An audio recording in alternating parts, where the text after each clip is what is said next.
lagi. Tapi kalau kita lihat ini kan beberapa kali kemudian sempat dikonfirmasi baik itu Gibran ataupun Anwar Usman itu kan beberapa kali ditanya dan kemudian jawabannya cenderung santai dan juga yakin bahwa putusan Mahkamah Kehormatan MK ini kemudian tidak akan berpengaruh apapun pada pemilu. Jadi mungkin sebetulnya itu sudah diprediksi sejak awal. Ya sebenarnya memang ada sisi kecil ya yang barangkali tidak merendahkan Prof. Jimli kan. Karena banyak orang mempermasalahkan posisi Prof. Jimli yang dianggap menjadi bagian dari tim Prabowo kan begitu. Lalu putranya sendiri menjadi calon anggota legislatif dari Gerindra. Tapi menurut saya itu bisa juga berpengaruh ketika mengambil kesimpulan akhir.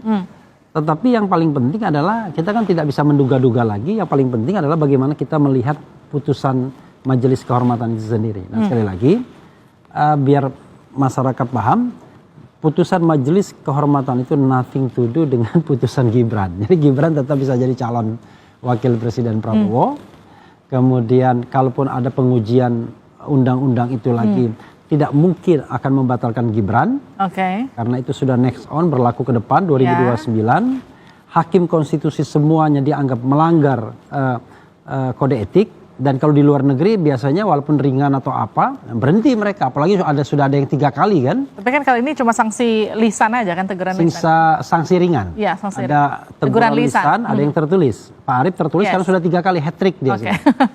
Kalau hat-trick kan harusnya berhenti kan. Tetapi rupanya kode etik itu sudah diubah, tadi dikatakan kan. Jadi menurut saya memang sense of etik kita itu memang nggak tinggi. Kan harusnya kalau sudah persalahkan melanggar kode etik walaupun seringan-ringannya karena ini levelnya negarawan, levelnya yang mulia, harusnya ada rasa tidak enak kan, rasa malu, rasa tidak pantas dan lain sebagainya. Tapi untuk sementara di negeri ini belum ada. Gini, kan ketika kemudian sudah dicopot Pak Anwar dari posisi ketua, tapi kemudian kan beliau masih aktif sebagai hakim Mahkamah Konstitusi ya, betul ya? Ini kalau menurut Anda sanksinya sudah cukup pantas seperti itu atau seperti apa? Kalau saya sih harusnya diberhentikan. Harusnya diberhentikan aja sekalian? Karena sama saja kita menggaji orang yang bakal ada nganggurnya. Kan misalnya ada, misalnya gini, judicial review. Itu dia boleh nggak ikut memeriksa? Karena judicial review kan ada kepentingan presiden juga. Misalnya omnibus law, presidential threshold. Lalu yang tadi yang dikatakan tadi ya cuma pilpres sama pilkada saja misalnya. Padahal judicial review itu juga kepentingan presidennya ada.